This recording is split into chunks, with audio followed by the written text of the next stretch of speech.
Yes, I'm Joy Baldridge, and I'm here to bring a little more joy to your world.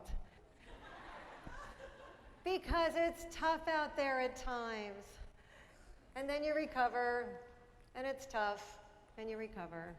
And we call that life, right? But danger is always lurking. You have to fight the adversity. You have to wrestle with alligators and do whatever it takes, no matter what, in order to be able to hang with the lions and rule the jungle for as long as you wish when we talk about delivering difficult conversations with ease. So I ask you a very important question. Are you ready? Say yes. Great. Then you need to meet Bob. This is Bob. Pull out your bobs. Show me your bobs. Give him a stretch. He's flexible and adaptable. Bob loves being flexible and adaptable. His name is Bob, but he spells it backwards because he's so flexible and adaptable. According to Fortune magazine, you need 2 characteristics to even have a job in this millennium. And those 2 characteristics are flexibility and adaptability. Because if you're rigid, you break, and what good is it to be broken? So turn to the person next to you and say, it's okay because I'm flexible and adaptable. Go! It's okay because I'm flexible and adaptable. Like Bob. So AFA all the way, always flexible and adaptable is our motto. In order to be better at having conversations, whether they're difficult or not, I'm going to share with you the most essential aspects. First, you have to be careful with your words because words are containers of power. How are you using yours? Also, you have to understand who are you speaking with, and you have to have the positive attitude. So let's start with words. The velvet hammer. The velvet hammer is an idea that I came up with where it's soft words like velvet, but they pack a punch like a hammer and they get results. I'm going to give you a few velvet hammer expressions that I've researched for a long time. Do you ever have difficult conversations with people? Have you ever met people or started to work with people and said, I just can't work with this person. They're driving me crazy. And it happens to a lot of us. But if you use the velvet hammer, it's a lot easier. So for the velvet hammer, the words noticed and wondering are very useful when delivering some feedback that needs to be said. Because if you don't deliver the feedback, then nobody knows you're doing something wrong. So it's important to have corrective feedback or having difficult conversations with ease. So you start by saying, I noticed that you've been falling a little bit behind on the deadline for the project, and I was wondering, what's happened? How can I help? You see how nice that is? For people who are driving you crazy because they're just procrastinating and they're not doing it when they need to be doing it, correct? Yes. And so if you say, I noticed and wondering, it's a nice way to open a conversation for corrective feedback. But you can also use it for positive feedback to motivate people by saying, I noticed that you are so far ahead on this project. It's really incredible. And I'm wondering, how do you do it? So you can use noticed and wondering to give feedback in a positive way or in a corrective way to deliver that message. Then we want to get some action. So you've got likelihood and when for the action part. And this closes the conversation. So what's the likelihood that you can be a little bit more on task with the projects and reach the deadlines? And when might that be? You see how nice that is? You can also say in the positive way, so what's the likelihood you can teach me how to be a little bit ahead of schedule like you are? And when can we get started? Another word that is a velvet hammer word is really. Really, really works. Really needs to be said in a nice way though, not in a sarcastic way. It's called a conversation extender. So what you can say is when someone says, well, I'm just so overwhelmed and I just can't get everything done on time and it's, you know, it's just so hard to be on time sometimes. And then you say, really? Tell me more. What's going on? How can I help? Now you don't want to say, really? We all have difficulties. We all have pressures. Really? That's the sarcastic way, and that's how not to do it. Bob does not approve of sarcasm. He's flexible and adaptable. So now that you have a few ways that you can communicate with the words that you're going to choose, let's go on, and we're going to talk about the different types of people that you're going to be encountering. There are 4 different types of people in the world, and I call them the language of the land that they speak. They speak a specific language, each of these types. So you have the land of social, the land of driven, the land of helpful, and the land of factual.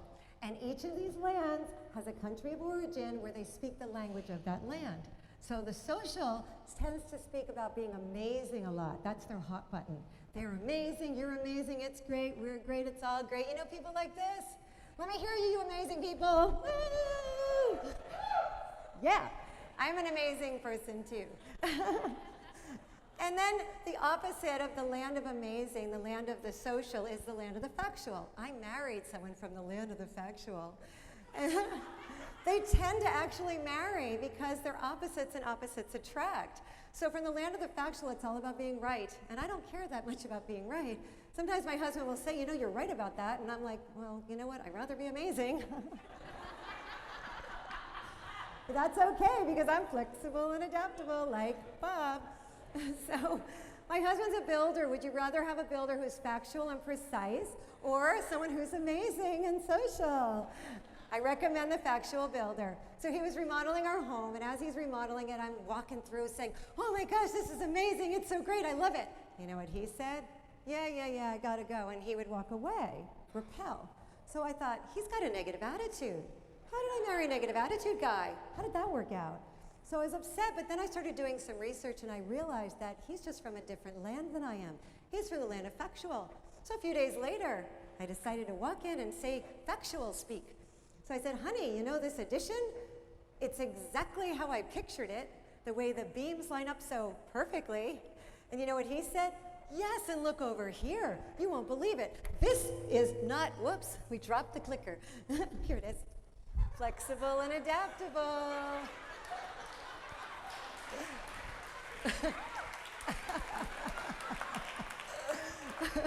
I won't say I'm amazing, but you know that it's pretty good.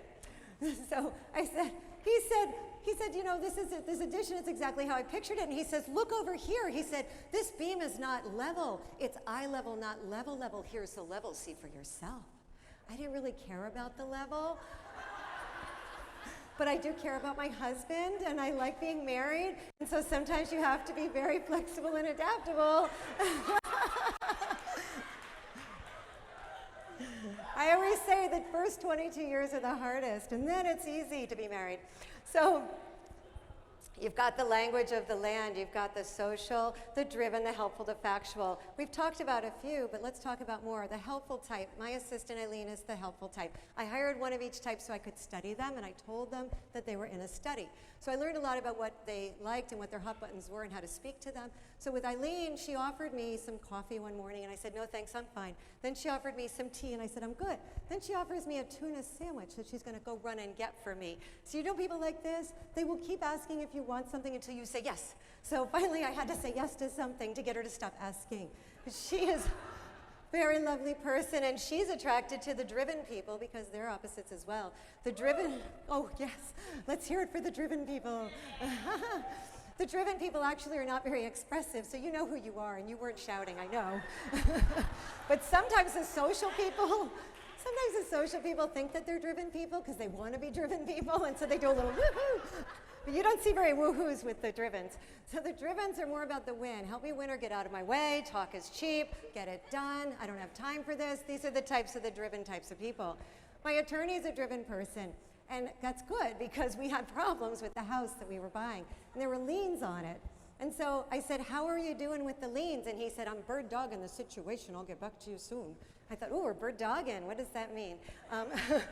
So I looked it up. It means it's a hunt and a pursuit. So my husband said, well, how's the closing going? And I said, don't worry, honey, we're bird dogging it. And he said, what? Because that wasn't his language either. But we did get the house. He said, the attorney said he applied enough pressure so they should be crumbling any day now. So they kind of crush and crumble sometimes in that land. So if you just remember that there's social, ego, loyal, factual, social driven, helpful, factual, these are the people that you can actually be aware of so that you can speak their language. Have you ever walked by people and you heard them speaking a language, maybe Spanish, and you knew they were speaking Spanish because you were familiar? Well, I walk by people and I hear them speaking factual. You know, you're right about that. Well, it's not exactly right, but it's very close. These are factual people having a conversation. So there is a language for the land, and when you go to different lands, you'll see that there's a lot of languages out there. When I went to Greece, I didn't know how to speak any Greek. It was totally Greek to me. And so I didn't know any words in Greece. And so I said to someone, well, how do I say something? Because when I buy something at the market, I just give them money and they give me the merchandise. And they said, oh, say Efkaristo. So then I bought something and I said, Efkaristo. Do you think that changed the communication? I built a bridge and it made a connection. And I heard the merchant say, Bracalo. He was so nice and so friendly when I knew one word. So even if you leave here and you only know one word of a different type, maybe instead of saying amazing, you say, you know, you're right about that. Or you've been so helpful. Or let's get it done. You can say the different words to the language of the different types, and this will help you to diffuse a tense situation. But it will also help you speak the language of the land, and that will build the connection so that you can have potentially difficult conversations with ease. And you need to be always flexible and adaptable, AFA, all the way. Ride that wave, avoid the cave. And we'll finish with the 4 core human emotions because you have to have the right attitude when communicating. So there's 4 core human emotions: mad, glad, sad, and scared. I call them houses. So there's the house of mad, the house of glad, the house of sad, and the house of scared. The question to ask yourself is, which house do you live in most, and is it time to move? I found myself living in the scared house. I would wake up with anxiety. Has that ever happened to you? Well, I was spending too much money on shoes and things, and it started to get a little bit out of hand. Have you ever had an out-of-money experience? So in order to live in the house of glad, you have to pay your rent every day. Rent stands for rest, exercise, nutrition, and thoughts. Pay your rent every day, live in the house of glad. Rest, exercise, nutrition, and thoughts. So pop quiz, pay your rent every day. What does rent stand for? R is rest, E, exercise, and nutrition, T, thoughts. And then you have to take action. By taking action, because it will never be yesterday. It will never be yesterday. My son, when he was 5, he said these profound words. He was grounded for not listening. Who here knows a 5-year-old who doesn't listen? They don't listen. And they're so animated. And so I said, Wilson, you're grounded. You cannot bring Scooby-Doo to show and tell. You have to bring the frog, the little rubber frog. He was so mad. He comes home from show and tell the next day. And I said, Wilson, how did it go? He said, it went fine, and I don't want to talk about it. I said, well, if you had listened to me yesterday, he clenched his fist with rage and he screamed, Mom, it will never be yesterday, so why do you keep talking about it? I said, that's genius. I wrote it down. It'll never be yesterday. I said those words to a client of mine. I said, what do you think of these words? My 5-year-old said. She said, oh, those are good words. They would have saved me 10 years of therapy. So here's the author of the quote, Wilson Kent McIlharney, age 5. Let's have a collective awe. Aw, he's so cute. So it will never be yesterday. So let's call today the clean slate. Is that a deal? Say deal. Deal. We've got a lot of terrific speakers, and you've got some great information so that you can leave here and start fresh, start new, whatever you'd like to start, as long as you're deliberate and you think of what's one thing. So what's one thing that you can do to further your success based on this program? What's one thing? Can you use the velvet hammer words like noticed and wondering and likelihood and when, or really to show empathy and extend a conversation? Can you also be aware of the different lands that people speak from, whether it's the land of social, land of factual, land of helpful, or land of driven, and speak their language, and you'll have a much better relationship. Or maybe it's just knowing the 4 core human emotions. What were they? Mad, glad, sad, and scared. To live in the house of glad, I invite you to live in the house of glad, but you have to pay your rent every day. Rest, exercise, nutrition, and thoughts. It will never be yesterday. What's the one thing you're going to do to enjoy the journey so that you can hang with the lions and communicate more clearly and effectively and handle any kind of conversation that you face? And success will be yours as long as you are flexible and adaptable like Bob. Thank you.